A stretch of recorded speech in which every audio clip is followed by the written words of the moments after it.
Hey Taos, it's reporter Jesse Moya with a quick sneak peek at this week's Taos News.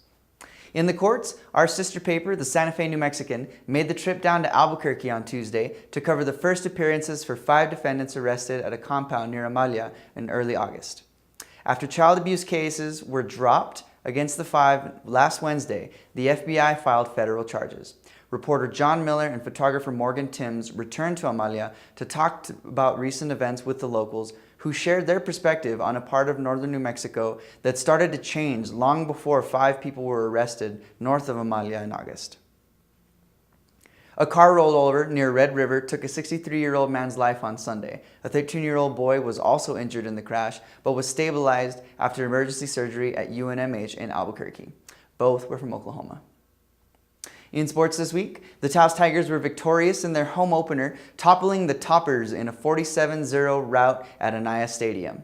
The other football team also recorded shutouts as the Tigers boys soccer team swept through the competition at the annual Sangre de Cristo Classic, holding their opponents to 0 points. Also, despite the recent rainfalls, it might be best to do your fishing early in the morning, so don't forget to clip and hang the Week in Sports section on B3. In this week's lifestyle section, we have a great recipe for tomato jam and a story about the Peruvian consulate's visit to Taos, hosted by Quechua, our Peruvian restaurant.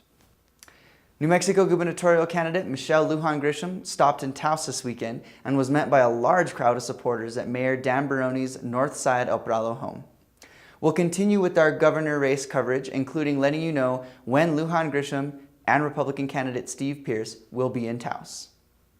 Finally, don't forget to flip through Tempo this week for all your entertainment and arts events here in Taos.